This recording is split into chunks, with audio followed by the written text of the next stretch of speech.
早啊，各位。早啊。昨天晚上。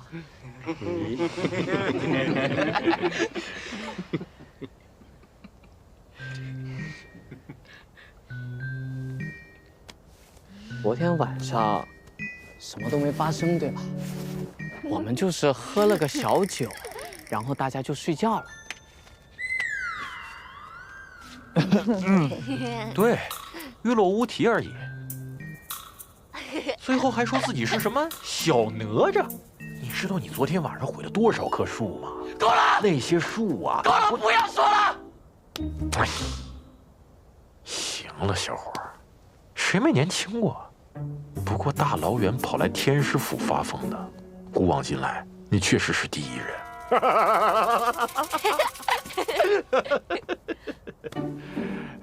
宝二姐，你不会骗我，你告诉我昨天晚上到底发生了什么？大家都看得很热闹，张楚岚篝火晚会好好玩哦，今晚还有吗？张楚岚，侬一定会成为艺人界的一个神兽，我看好你哟。看好你啊！那你们昨天没有拍照对吧？妈了，哪能会做嘎缺德的事情？录了个像。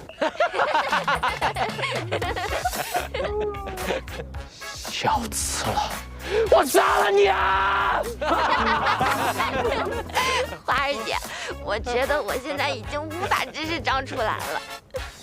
花儿姐，不要理他，他已经记住了金子杀的全部单数，已经完全被单数迷住了。张龙，你个小子了，给我下来！下来，我弄死你！你上来，有本事你上来呀！我们是小哪吒嘛！你个小混蛋，你听不懂我说话是吧？一等你下来，我一定让你生不如死！哎，那个对阵表好像出来了。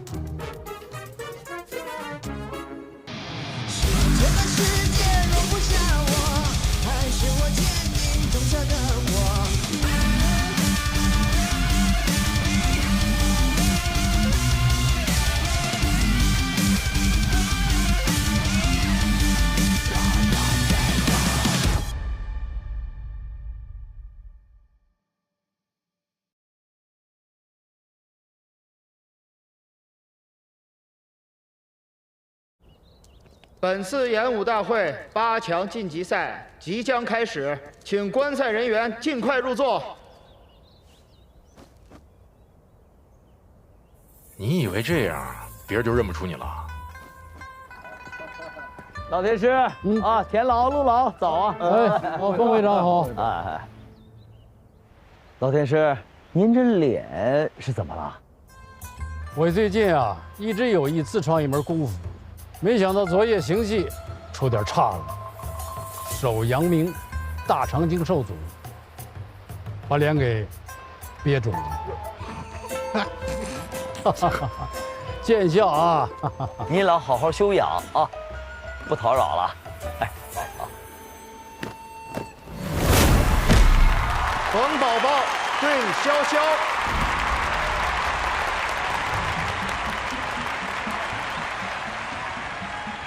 天师他们怎么也来了？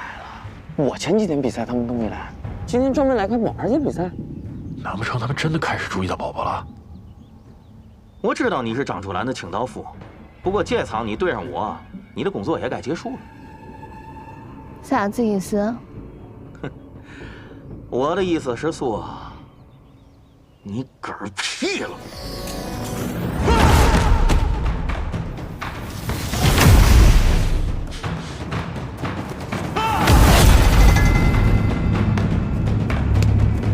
这就是传说中的腥气呀！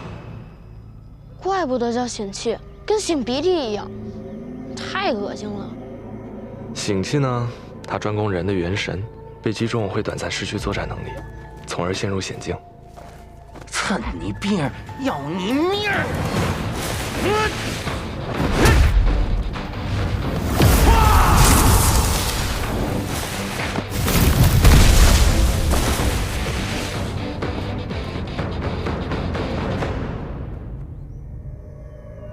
老田啊，我考教考教你了，场上这个小姑娘是什么路数，什么门派，师承哪家？我还真是瞧不出来了。你说那个姑娘的身法、动作乱七八糟啊，就她这么破绽百出，早就应该落败了。可是恰恰她只能在坚不容发的当口逃过决定性的一击。昨天出剑的时候，你没注意到她的眼睛？你再看看我的眼睛。哎呦，师兄啊，你的眼睛在哪儿呢？我根本就看不见呐！再耍贫嘴，我把你从台上给扔下去。师兄，我明白你的意思。师兄近百年的精纯修为，早已经没有了一般练气之人的那种金光。你的眼睛啊，乍一看跟寻常人无异，只有一定修为的人才能够察觉到你的眼神之中笼罩着那种温润神采，这叫返璞归真，神盈内敛。你们刚才说那姑娘的眼神也达到了这种程度？她才多大年纪？所以我认为她是天生的气家根骨。从她刚才的身法来看，还没接受过任何训练，一切动作都是靠本能反应来的。而且谁说年轻就真的达不到神盈内敛的境界了吗？当年那个，你说那毛头啊，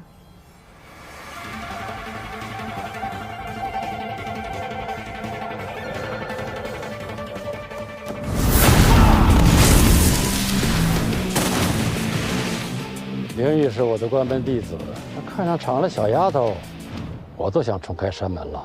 别看见好苗子咱就眼馋。昨天我看见他，就发现了他的不寻常，这就派了下面人查了查，他可能是公司的临时工。临时工？临时工对哪儿德通来说，那是一个多么特殊的存在。七大区的临时工直接从属于大区负责人，游离于公司常规体系之外，是最不可控的一股力量。每个人都能力出众，身份隐秘，却都隐藏着巨大的秘密。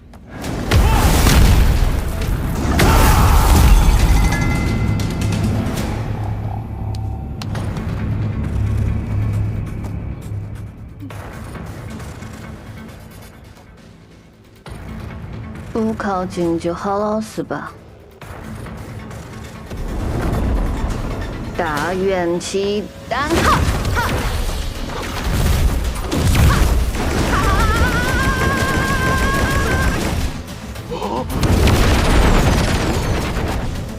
这宝儿姐的绝招怎么这么多啊？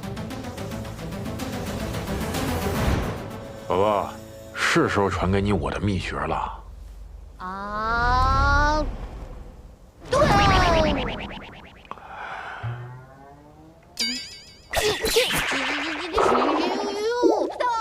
看我元气大挪移！我都说了，没那么容易。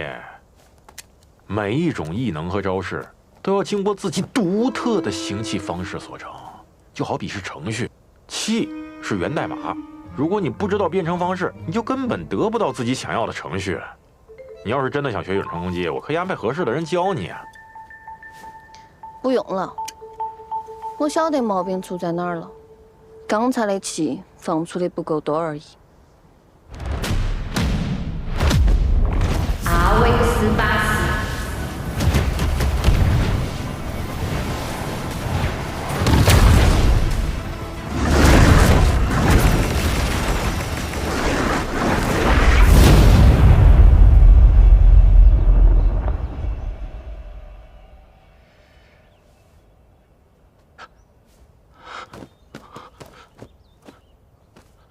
没事儿，我怎么一点感觉都没有啊？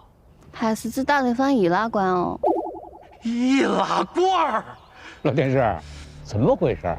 你把这个气啊当做黄金，两国交战就应该合理运用黄金。这丫头直接拿金砖拍对手，要是换做旁人，早就虚脱昏厥了。让你来尝尝这个。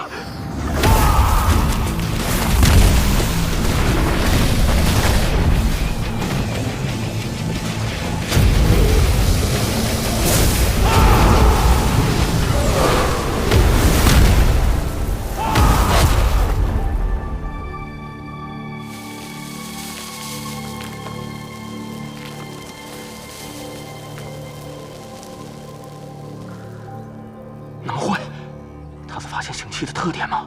越是近处效果越强，同时范围变小，越容易躲避。这个冯宝宝怎么能预测潇潇的全部动作？不是预测，他看穿了潇潇的每一次呼吸。就算潇潇想用假的呼吸动作来骗他也没有用的，因为这个刑器必须要用丹田来发力，喉头、胸腹、腰眼等处都会有细微的差别。哎，秦哥，如果你对上这个潇潇，肯定能轻松获胜吧？要用法术胜他不难，不过要在对阵的时候有着这份不动如山的专注，我做不到。再来！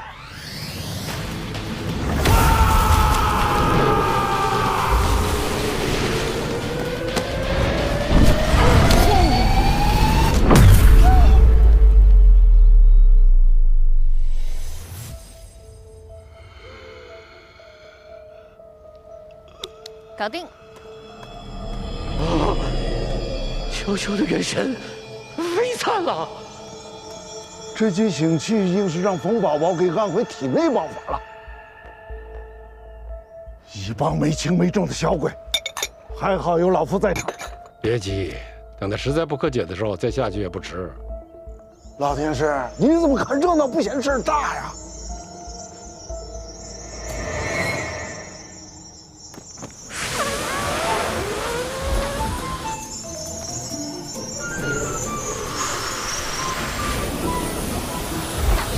愣往回吸嘛，这丫头傻得真可爱，我倒要看看你这个气到底能吸多长。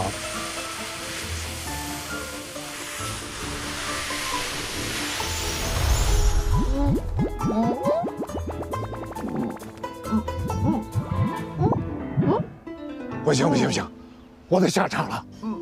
别急，四盘合合阵。这是武侯家的4盘合合阵，这本是与人交手斗法中吸收对方和自己用功后飞散出的能量的阵法。问题是，怎么才能把飞散在场中的气给收回来？真是个会玩的姑娘啊！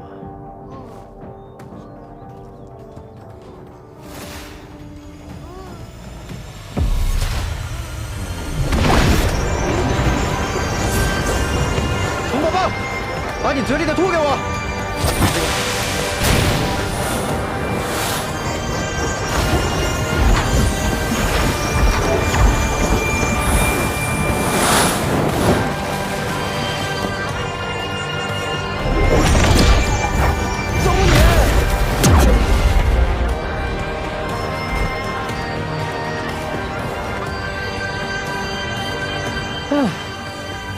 好歹是揉上了。胜者，冯宝宝。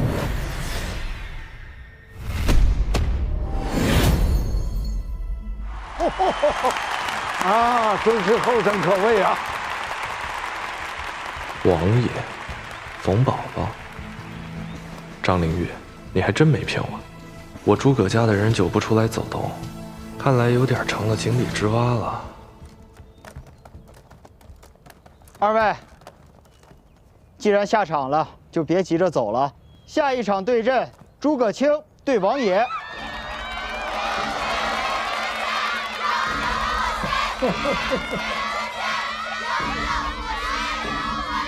啊，到咱们了呀！怎么样，王道长，动手吧。那就来吧。王道长的修为我很是钦佩，可惜啊，总是一副没干劲儿的样子。是啊，不过那也要分对什么人。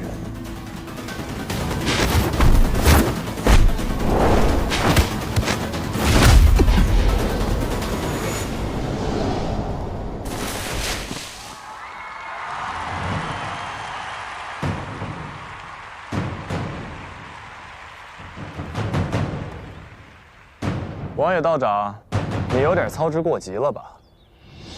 这个劲力，8极拳。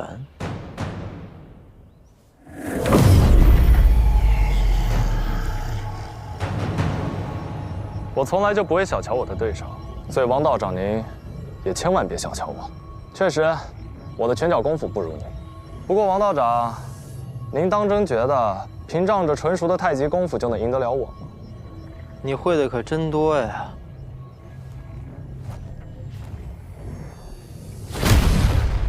艮字吞轮。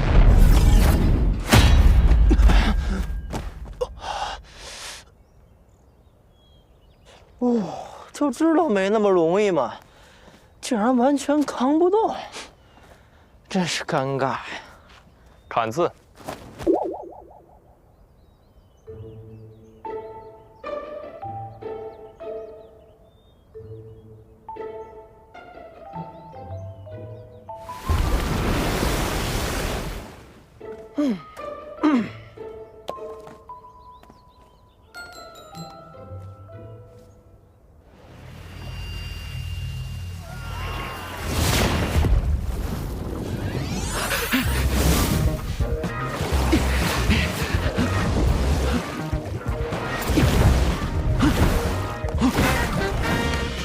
怎么样了？这王道长我看着够呛啊，他一上来就强攻，跟他之前的比赛完全判若两人。他这么着急干嘛？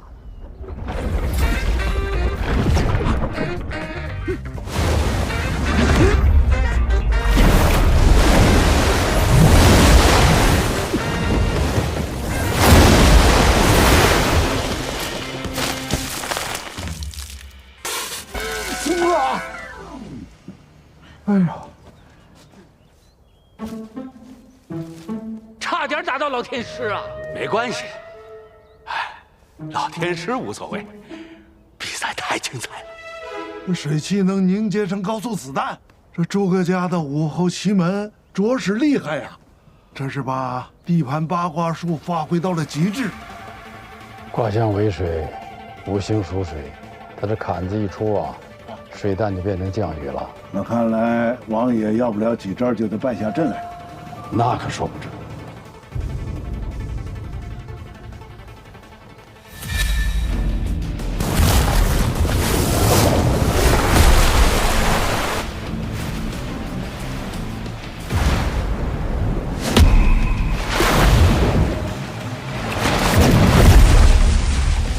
居然能挡住，那刚才为什么不挡？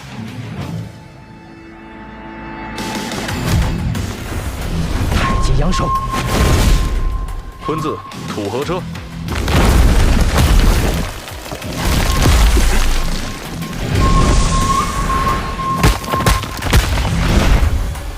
流失。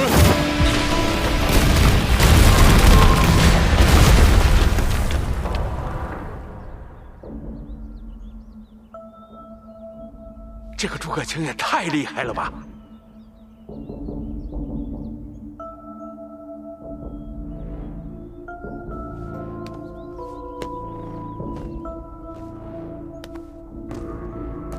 多谢你啊，诸葛青。要不是你手下留情，刚才那一击我已经废了。不用客气，咱们又不是生死相搏。不过啊，王道长，你是有多瞧不起我呀？啊？其实你也是个术士，对吧？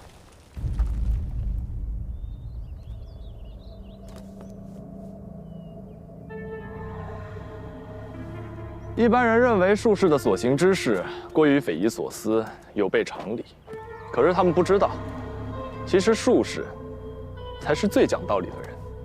只不过术士讲的是天行之理，是一套常人所无法理解的世界运转的隐藏规则。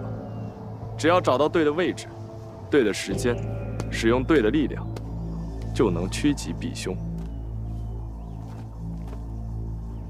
王道长，在你之前比赛的时候，我就注意到了，你走的每一步都很合理，你所有的站位都抢在了当时的吉位上，所以他们几次对你有威胁的攻击都堪堪被你避过，运气始终站在你这边。我说的对吗？王道长，讨厌，不能跟你这种人做朋友，没秘密啊。我也是抱着侥幸心理，希望在你施展遁甲前胜了你。哼，是我方二喽，诸葛青，你败过吗？如果不算和族中长辈练习的话，没有。那你觉得你能接受自己失败吗？我指的是那种彻底否定你之前人生的失败。既然大家都是术士，就没必要像其他人斗得那么辛苦。我给你时间，你所谓的趋吉避凶，该怎么选？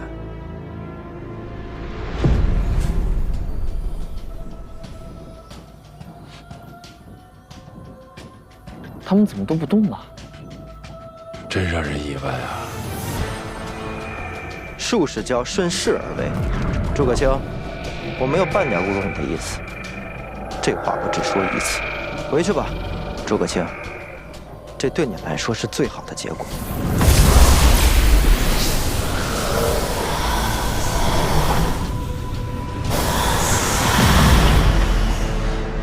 有结论了吗？王道长，我刚才给自己卜了一卦，居然只有4字的譬喻：飞蛾扑火。坤子，土火车。坤子，土火车。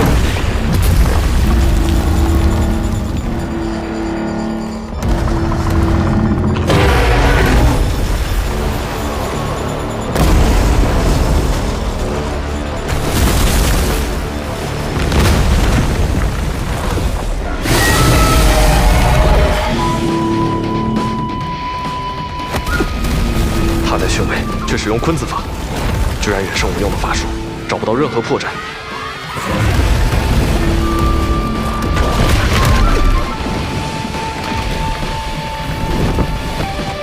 李字，司令，训子，相谈功德。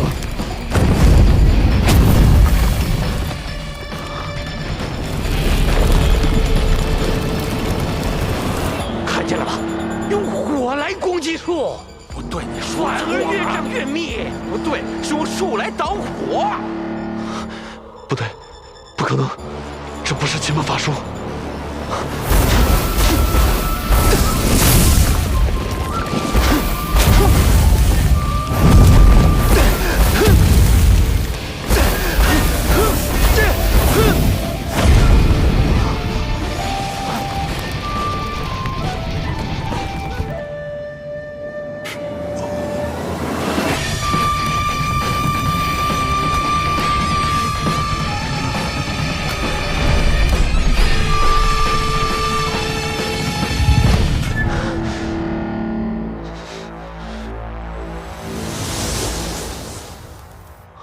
不可能，就算是再强的奇门使用者，也不可能不遵循生克之理。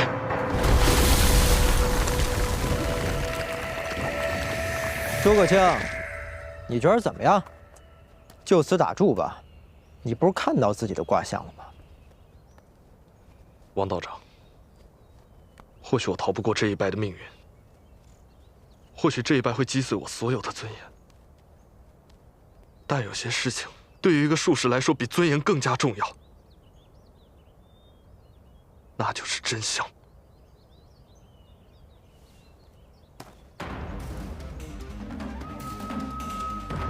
就算要败，我也一定要知道自己败给什么样的力量。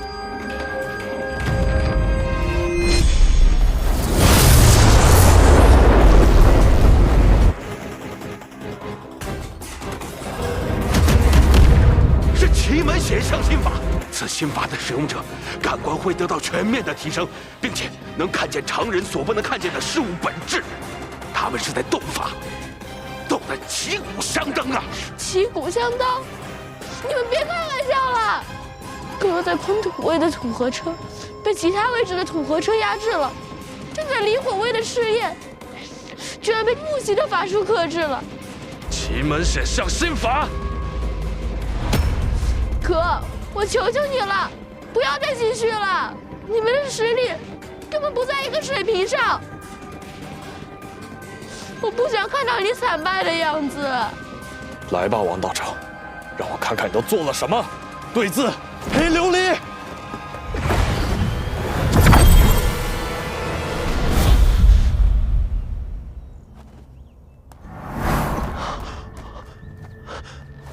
你到底干了什么？瞬移，这不是我姐的招吗？怎么诸葛青也会啊？这个是王道士用的，诸葛青被他控制了。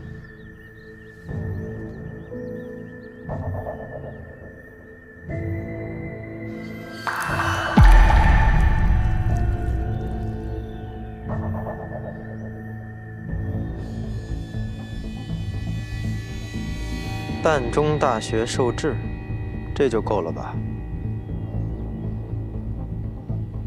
我输了。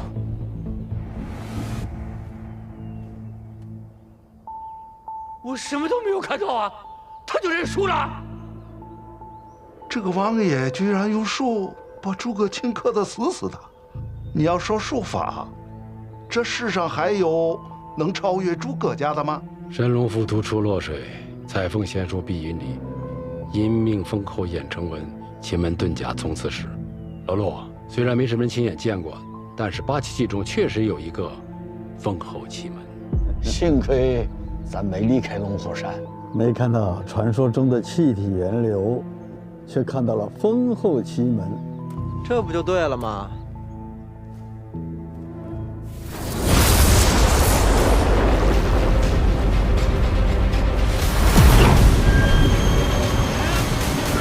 诸葛青，快停下！停下！我叫你停下！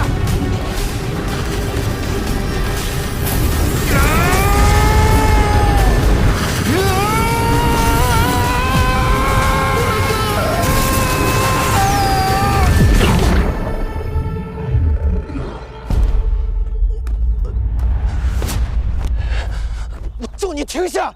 你听见没有？我原本只打算卜卦个大概，没想到后果这么严重。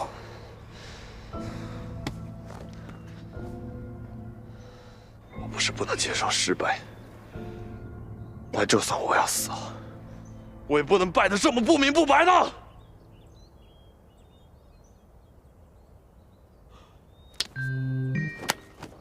罪过！各位祖师爷在上，弟子不该口出秽语啊！罪过！你丫头逼着舒大人说脏话了！你！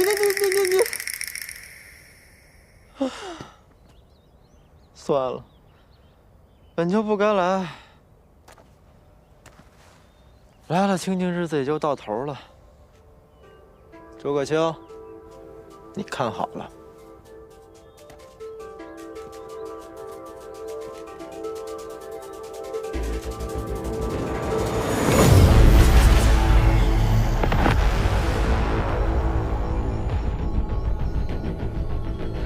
果然，你也是个奇门术士。诸葛青，之前你确实方寸乱了。既然知道我是个术士，为什么注意力还只集中在我身上？好好看看这一局。这一局怎么了？这不过是很普通的一局。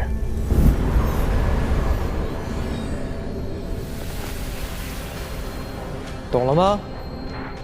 和其他术士踏方位寻吉凶不同，身在这个奇门局中，我即是方位，我即是吉凶，时间、空间、4盘的生克，都由我来制定。刚才的比赛中，我虽然没有与你近身，但因为空间受我控制，你的位置也受我控制，我在任何空间都可以接触到你，直击你的要害。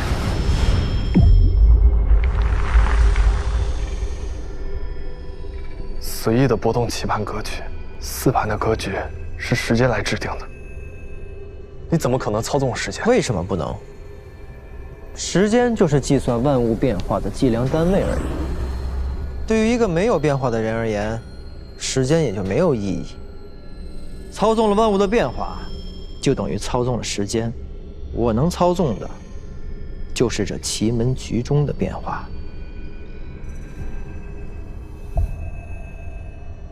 现在开始，这里的引力已经变得和阵外不同。它让小石头落地的时间将会是1分钟。是不是感到有些热了？风向也有些变化。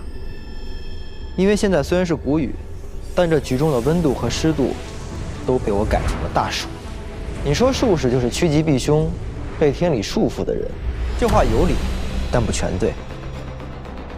你以为你先祖为什么会被人称为最伟大的艺人？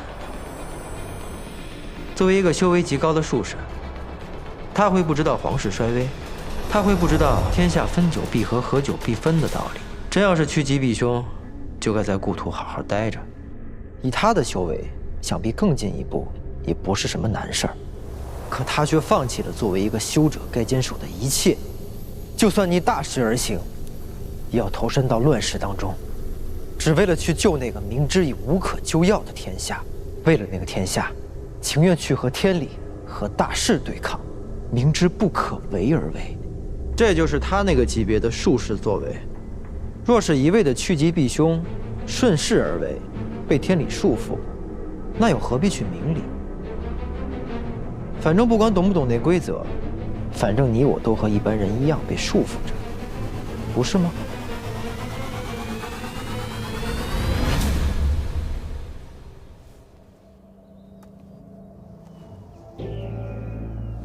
其他艺人都是因为自身过失才止步不前，前辈武侯却因为放不下天下苍生才没能更进一步。这就是他伟大的地方。在我心目中，他和吕祖、三丰真人这些传说中已经羽化的祖师一样，是我最敬佩的前辈。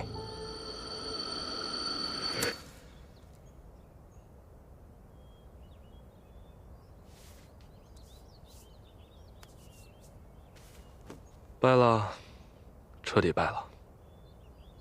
王道长，我认输。王爷对诸葛青，胜者王爷。恭喜王爷！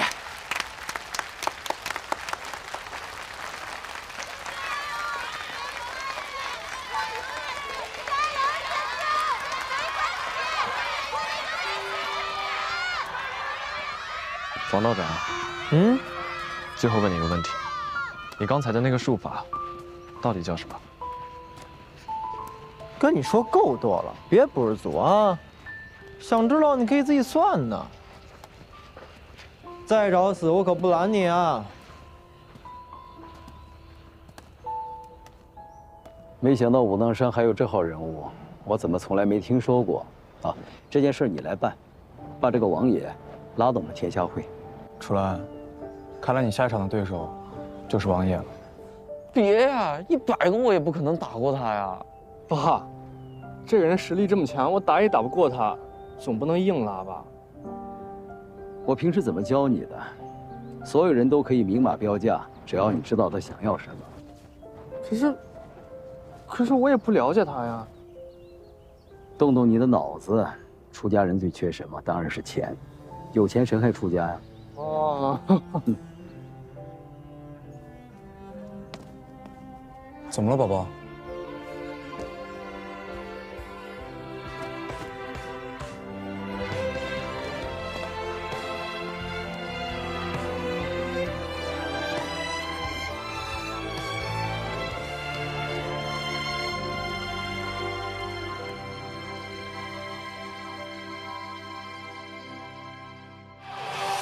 万人之上，一人之下，生来就不平凡，不知何为怕。浪迹天涯，四海为家，一些妹妹独去任世界风华。前路浪大，把责任背下，为寻求真相，不顾险境多大。在千夫之间迎风踏，习武雷震，把自己点于神话。不愿做任何人背景，我来命运就由我自己来主宰。身后出现的火影，正在大地上五彩斑斓的，在黑里一个人独白说：岂不有谁又能有几愿在我心中存？一身本领在，习得金中魂。放过为何去，逍遥望青春。练就我心肠，但随即应变，踏过一眼珠，只念某一点，听见北方传来清晰的呼喊，我看到希望出现在你面前，穿过这梦境，把故事听遍，我看透这世界一封信，云淡不断修炼的去跨越这一切。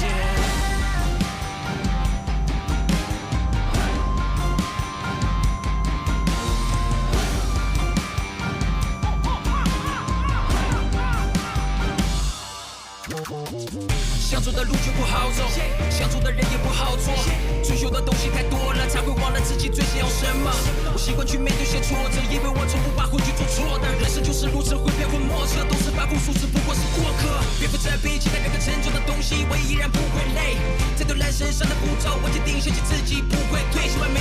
说美，条件成双蝴蝶飞，回望身后飘起的泪花，思念迎风向北吹。我放过为何去，想要往青春练就我心肠，但随即一遍踏过一片竹，思念我一见听见北方传来清晰的呼喊，我看到希望出现在你面前，穿过这梦境，把故事听遍，我看透这世界已放晴平淡，不断修炼的去跨越这一切。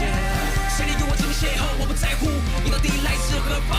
随时都握紧拳头，在背地之上皆星辰，永恒闪着光，目的地向前走，尽管身上受了伤，还是依然放声歌唱，在有你陪伴的地方。谁与我争邂逅，我不在乎，你到底来自何方？随时都握紧拳头，在背地之上皆星辰，永恒闪着光，不停地向前走，尽管身上受了伤，还是依然放声歌唱，在有你陪伴的地方。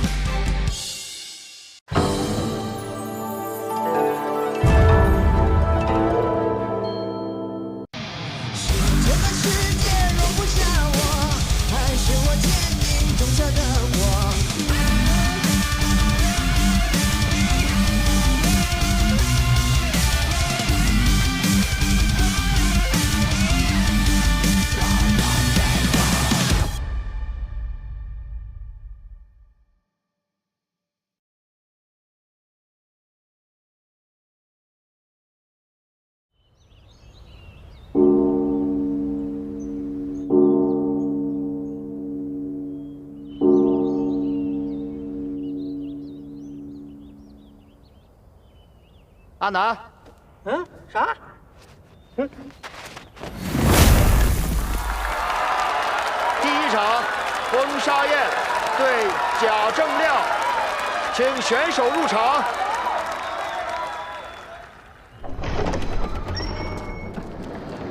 喂，儿子。哎呀，妈，你真会挑时间。你说这一天你也不来个电话。哎呀，吃饭嘛，别光吃肉啊。哎呀，我每天都吃水果，菜也吃，没光吃肉。那营养要均衡，搭配着来，知道吧？别光吃肉，记住啊。没光吃肉。还有，你记得千万别用酒店的牙刷，那不干净。哎呀，我没用酒店牙刷。妈，你得是感觉没有你，我生活不能自理了。哎呀，我不放心。喂，啥？你说啥？可以开始了吗？这场速战速决，让我爸看见我真正的实力。你说说，你这没出过远门，我都白心思了。你一天吃饭你咋办的嘛？磨磨唧唧，现在可以开始了吧？你想玩死我是吗？你揍我不要紧，你别打坏我电话呀！你知不知道我这样莫名其妙挂断电话，我妈会瞎琢磨的。她会想我是不是遇到什么事儿，或者有事儿瞒着她。总之，只要我不在她身边，她就一定不会往好处想。这电话，你有病吧？谁打比赛带电话的？我就会啊！如果我没有接到我妈电话，她就会以为我出事儿了。这算了。那个哪位，你们谁有电话借我用一下？你们哪位谁手机借我用一下呀？啊！贾家的小子，哎，谢谢，接着，谢谢阿叔，不客气。哎妈，哎呀，儿子呀，咋就断了嘛？你咋回事啊？你咋比赛了？是。大比赛别伤着自己啊，小心疼。啊，你就别啰嗦了，人等着比赛呢。比赛马上开始了。是。对手强吗？不好对付，是个女子。漂亮吗？那你把电话给人家，没准能给你搞定情丝。哎，这不行啊，哪儿的事？我都多大了，还有你托付？儿子，听话。哎呀，我不是2岁了，我都20多岁了。哎呀，是个机会嘛。好嘛。夏天，你赶紧，可你妈擦！啊，那个，我妈有几句话要跟你托付。啊？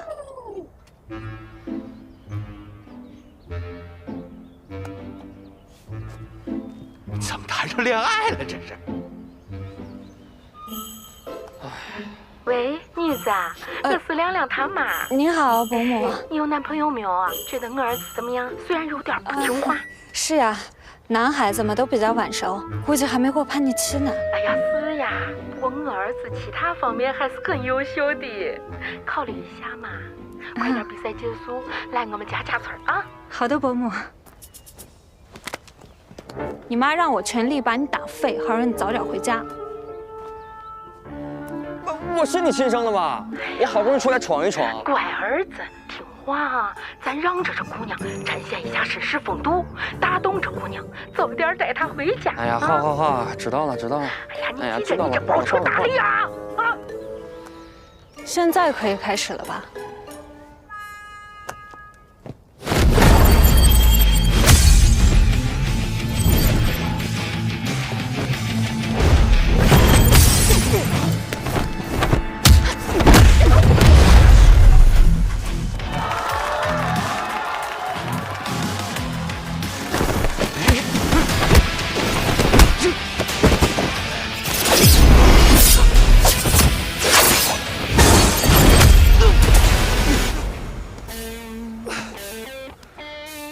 磨蹭了那么久，你也该认输了吧？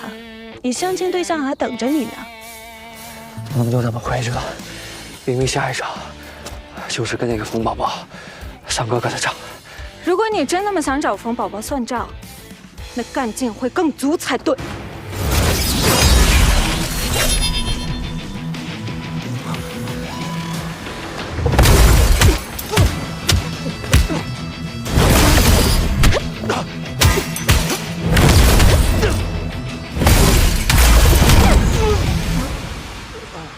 这两个家伙都不难缠的，不过还算不上没胜算。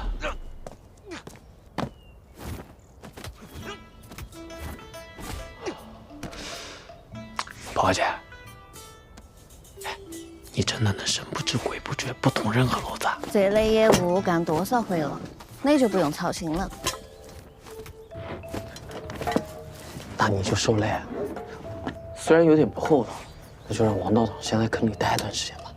包在我身上，咱们走吧。哎，你不看他们比赛了？他们谁赢了谁跟你打呀？他们谁赢了都可以，反正都打不过我。我要找王爷去了。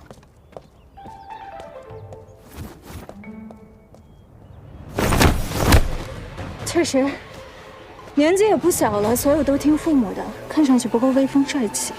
但如果父母足够优秀的话，未尝不是一种省心的活法。毕竟他们所有能力都在你我之上，顺着他们的路走，又有什么不对呢？所以听伯母的话。至于冯宝宝那个家伙，我会替你收拾。冯小姐，我实在不想对你这样的女孩下重手，不过作为女孩来说，把我伤到这个份上，已经很厉害了。下一场就是那个冯宝宝，我一定要亲自对上。我跟你说过，冯宝宝是我的猎物，别和我争。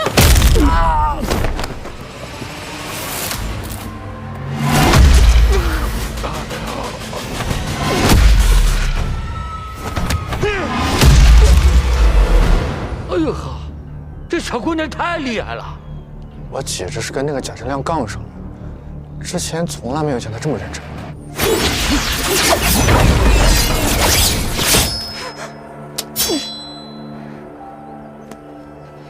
了不起，冯小姐，3对3，我还是第一次用上全部12把飞刀。看来你是死活不打算听伯母的话回家了，是吧？刚才一直扯了些有的没的，怠慢了，对不起。我之前也有些怠慢，抱歉。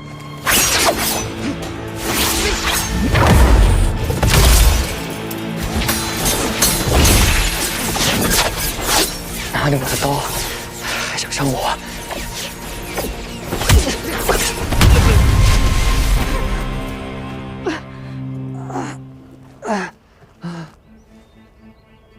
沙叶，差不多都行了啊。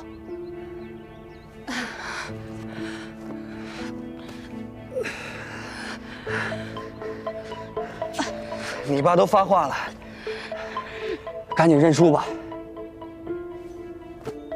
认输？说早了吧？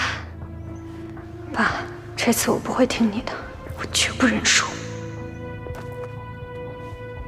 这场比赛简直是值回票价呀！全攻全守，毫无保留，真是酣畅淋漓呀！今天两个人有一种赌上一切都不想输给对方的感觉。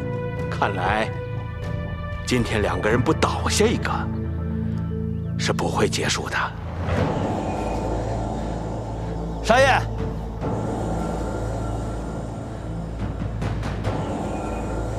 你看你爸都急成什么样了，认输吧。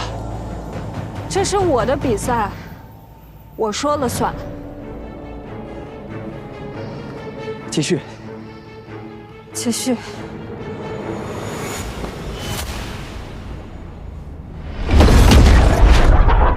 把气脉放到这么大，应该在范围内能够更敏锐地感知飞刀的路径吧？那就来试一下，像包浆一样，在所有飞刀上裹上一层特殊的气，此时斩仙刀的摩擦力无限接近于零。接下来的招式可能不适合切磋使用。婆婆妈妈。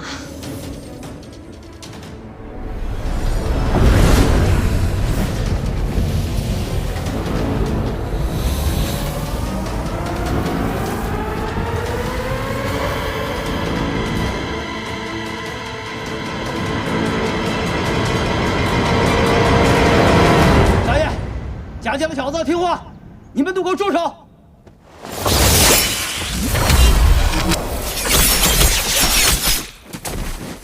刚刚到底发生了什么？杀人！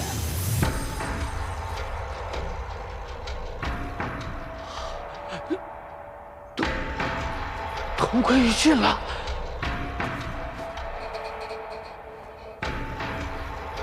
1、2、3、4、5、6、7、8、9。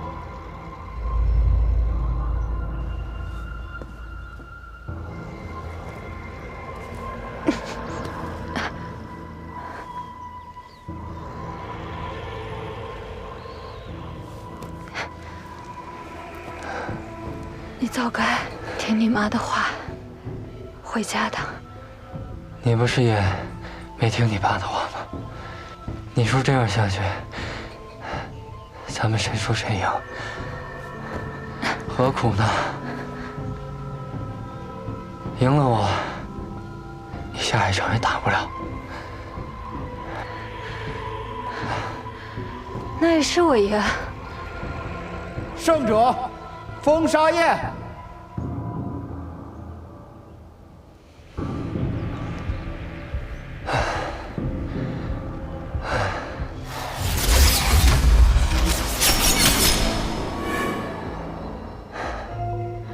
真的是，我原来是这样。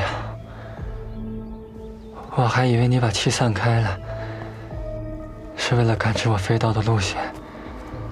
原来我猜错了。其实你可以调节空间的吧？最后我的飞刀速度很快，而你没有躲。其实有几把刀通过你调节的空间直接攻向了我。你手掌挥过的地方就是空间的入口，在被你气笼罩的空间，可以随意设置入口，然后同时就出现在我身边，伤到了我，对吧？你还真是没有白挨打，这就是我宇宙迷的威力。不过我也就是运气好罢了。你飞刀的速度很快，没想到你会对我手下留情，我真的不太理解。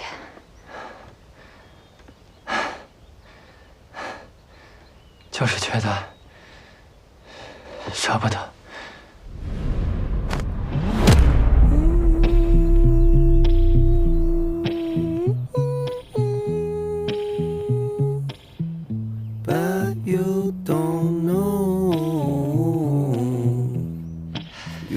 你拿着我的刀，还想伤我？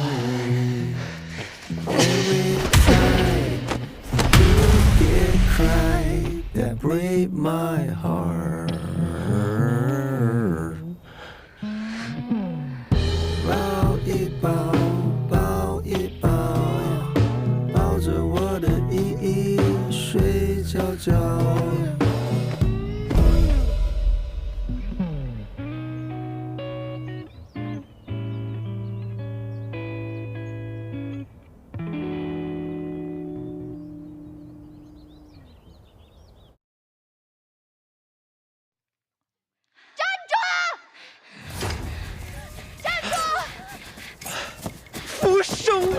天尊呐！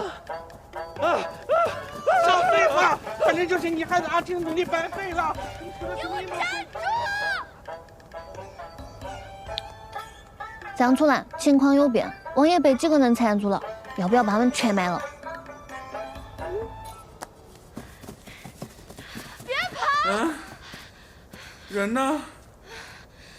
臭牛鼻子人呢？跑这么快！往那边追！别跑！我去！哎，这几个姐妹受什么的呀？好体力呀！追了我整整大半天，总算是清静啊。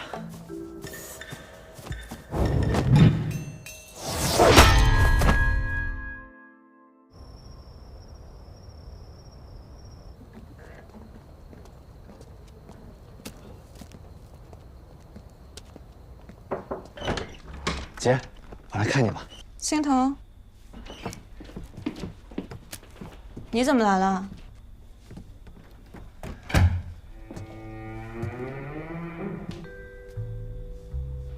龙虎山资源这么紧张吗？你俩开1000房啊？哎呦，冯小姐，你伤没事吧？冯少爷愣着干嘛？快去把我带来的水果洗一下。哎，要不这样，我给你洗吧。你想吃什么？问他。哎呀妈，我跟你说，12柄战线飞刀我一祭出来，我封建的女子是手忙脚乱。那当然，哎，你知道你儿那最是怜香惜玉，哪能真的对女子下重手吗？你啥，你真是。啊，那个，当然了，我最后就认输了啊，毕竟是女子嘛。啊，现在大佬都忙着巴结我就先挂了。算了，不用问他了。哎，别，我吹吹牛而已嘛，要不然我妈会不放心的。那个，我来吧。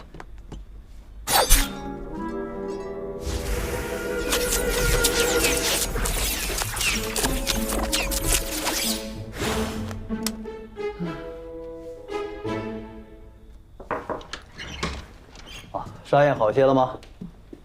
好多了，老爸。青铜、楚岚都在哈。快恢复了，没什么大碍。冯会长啊，风少爷今天白天可是打了一场漂亮的胜仗，侥幸获胜。藏龙给星童开的胜率都已经超过张灵玉了，现在胜算可大了。今天居延显像一出，大家都以为我是高手，但实际上我也没收集几位特别厉害的器灵。这位柳大爷，过几天我就要还回去了。冯会长，这没事儿。现在不是乱世了，除了玄信那些疯子，没人会那么无法无天。星童施展居延潜将是我准许的，陆老不是也拿出通天路了吗？这个时代，8奇迹没必要躲躲藏藏的了。总之，星童这次干得不错，谢谢爸。楚岚，明天的比赛有底儿吗？那个王爷可是完胜朱国清的人呐。冯会长，我突然想起来，我还有个事儿，我先打个电话。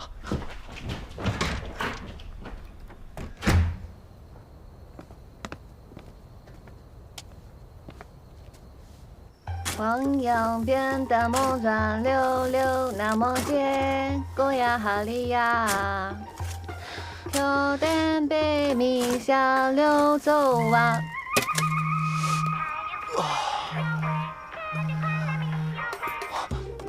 王二爷，事情怎么样了？搞定了吗？都这个点了。放心吧，放肆你明天看不到他。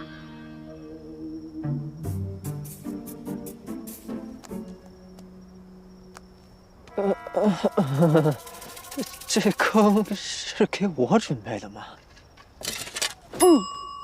没人是不对的，咱有事好商量啊。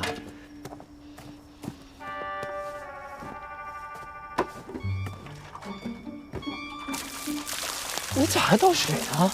水跟土调和到一定的比例，泥巴会完全调和身体曲线，特别巴适。而且和过水的土会产生一种吸力，会卸掉2种奇怪的静力。只要太几把，反正就没法钻出来了。我去，你这个材料了？没啥子，为手熟儿。我再调整高度，把你脑壳露出来。真是麻烦呢。看来我得开个盘逃脱了。举起，乱进。不好意思啊，萝卜吃多了。乱进吐。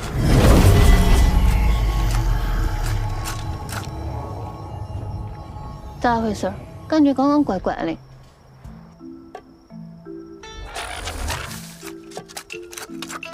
这样逍遥走。正字，调右。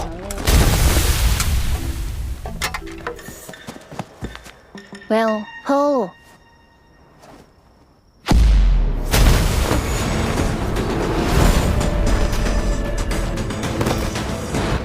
我的车。唉，谢了，妹子，让我长了不少知识啊。Always 我去，这啥功夫啊？乱金拓不管用，土豪车也困不住，这倒霉玩意儿什么来头？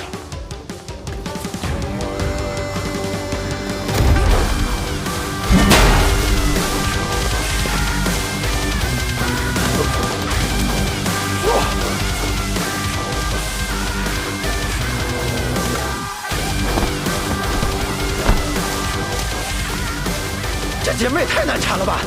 钳子正一法，百花缭乱。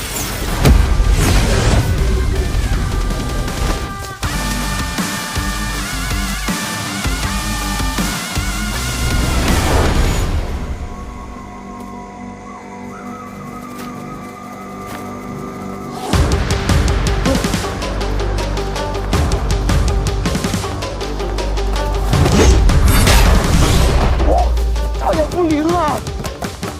我可不会死，张主都不该下山，可惜了，师徒给我的就剩这么一个。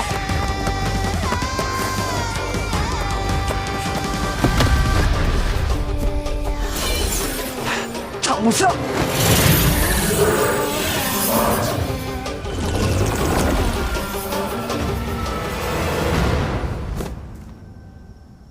这下该可以了吧？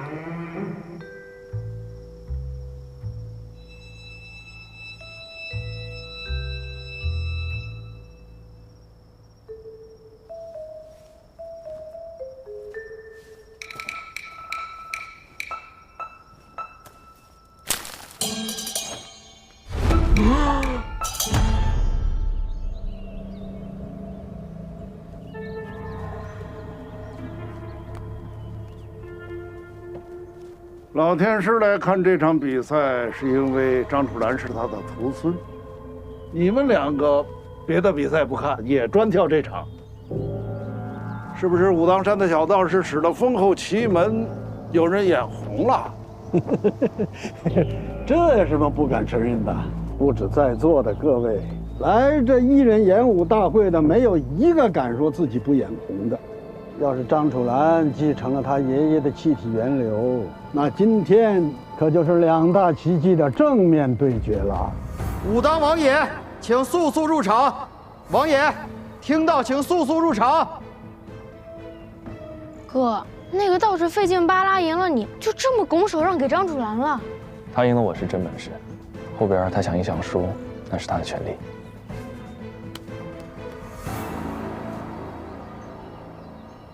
宝宝呢？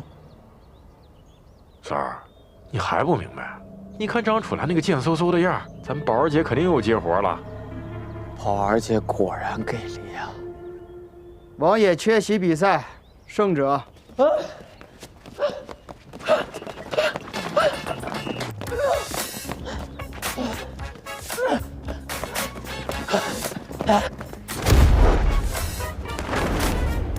站不上，接。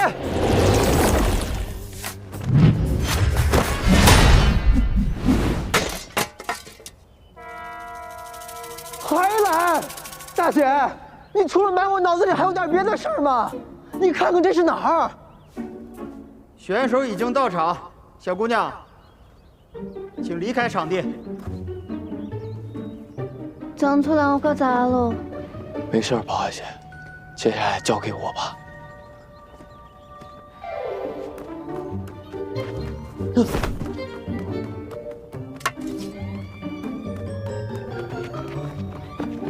一开始我以为他也是诸葛青的脑残粉，可总觉得哪儿不对劲儿。后来我发现，他跟你一样都穿着哪儿都通的工作服，原来他是你打手啊！行啊，张楚岚，孙子，你挺会玩啊！王爷，我们可以暂缓这场比试。你有什么隐情，尽管说，天师府会为你主持公道。没事儿，就这么比吧。好，开始比赛。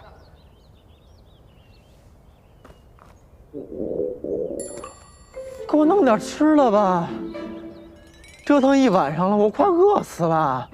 我这好几天都没吃馒头了。你小子让人揍傻了！这什么场合？如果你不打算追究刚才的事儿，赶快比赛，比完再说。是比呀，这艺人演武大会也没说非得比打架呀。咱都是道士，又不是战士，我跟这货比谁能吃，不行吗？得嘞，老天师，我这就回去跟太师爷说去，武当弟子在龙虎山不管饭。荣生，别跟这小毛毛头磨叽了，有馒头没有？塞饱的，省得回去跟他老头告我的状。是，得您受累。照我这样，也给张楚岚来一份。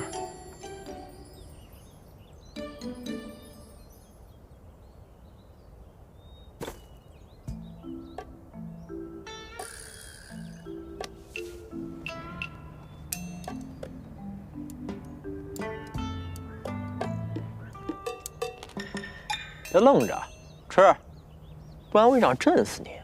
好嘞。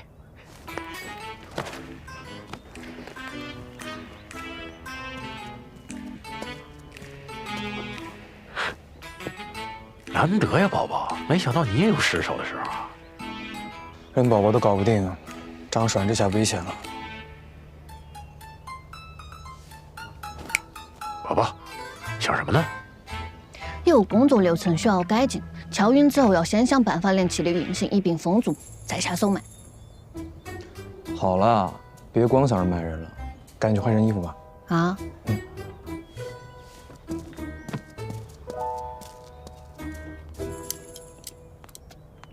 王道长，你还没告诉我你为什么来龙虎山呢？听风吟。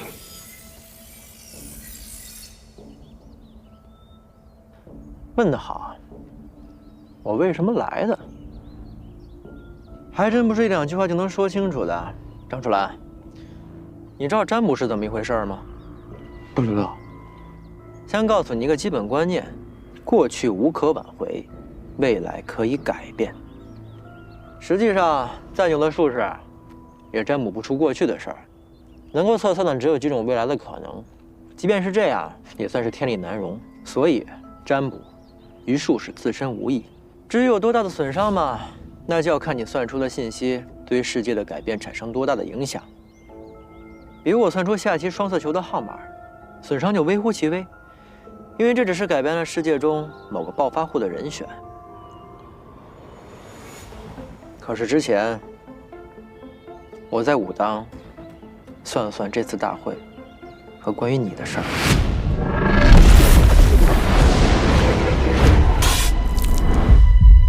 只是了解了一个模糊的大概，我差点死了。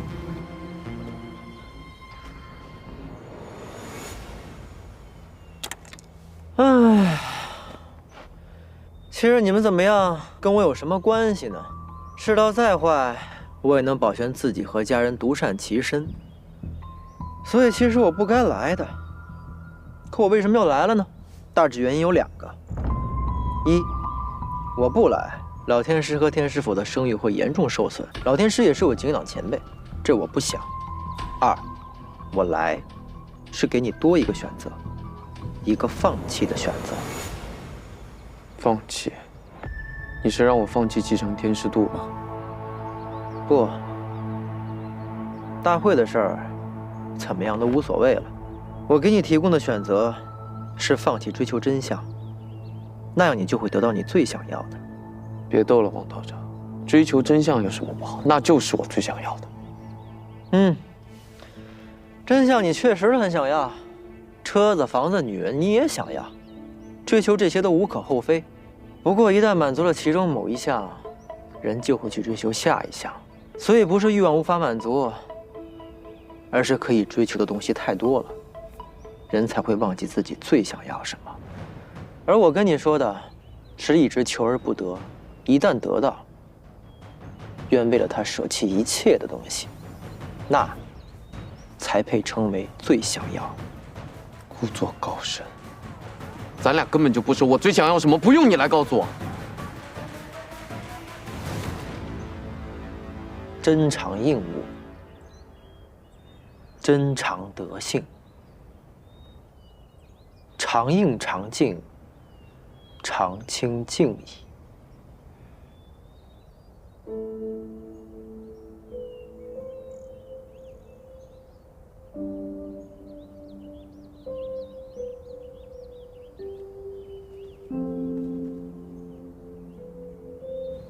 道长，这是什么？清净经，常清静矣，真好啊！说起来简单，哪那么容易做到？所以为了得到它，就必须放弃些什么。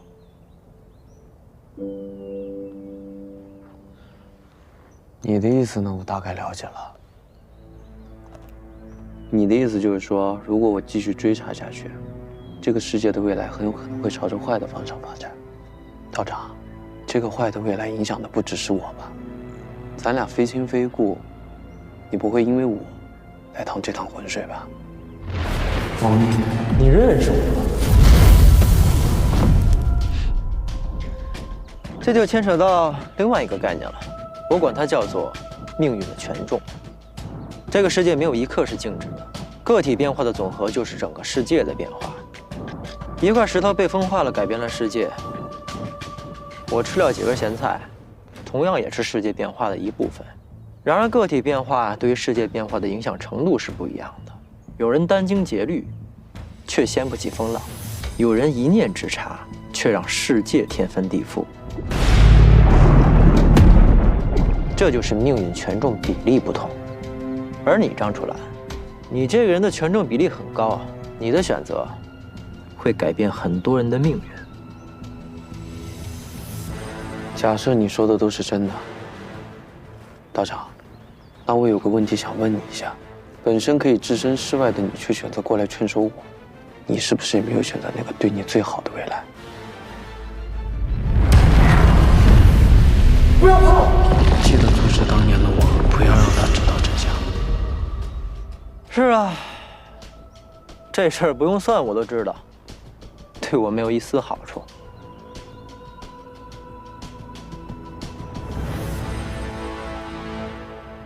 王爷，你倒是给我揍他呀！我们不是来看你们聊天的。这种场合来吃饭聊天，根本专输给这种怪人。不只是我输了，啊？什么意思？是我和启门输了。我是一口也吃不下去了。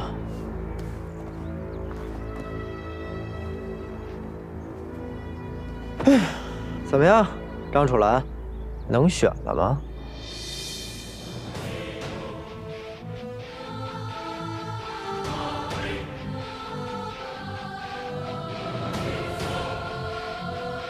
而且，是你给了我张楚岚这么多年没有过家的温暖。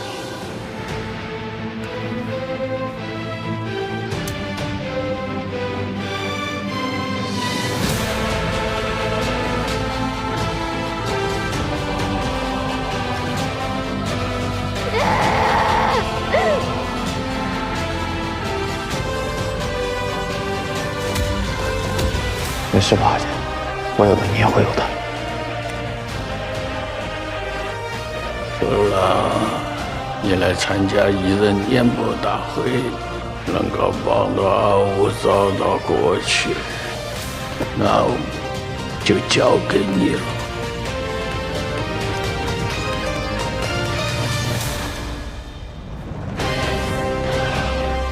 吃不下，就别硬吃了。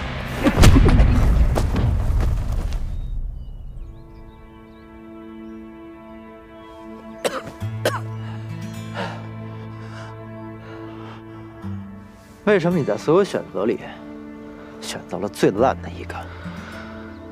我自己想做的事情，无论是什么结果，我自己扛。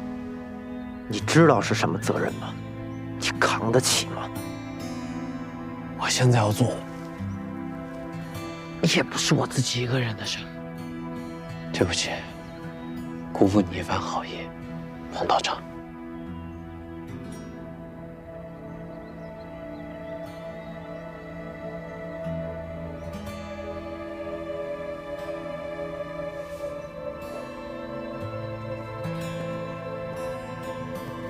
谈不上，我是来给你选择的，不能替你选。哎，王爷，你去哪儿？没看到那盘里的馒头吗？这小子已经赢了。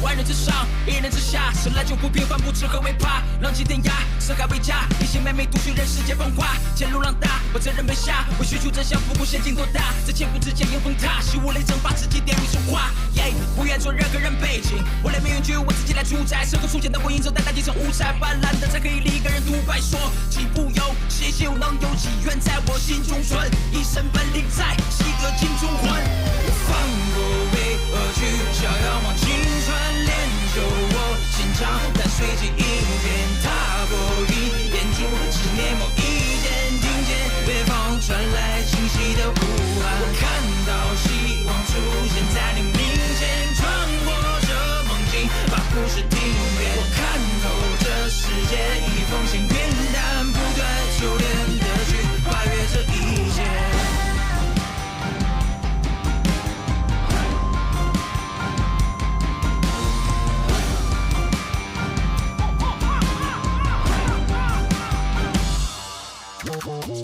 想走的路就不好走，想做的人也不好做，追求的东西太多了，才会忘了自己最想要什么。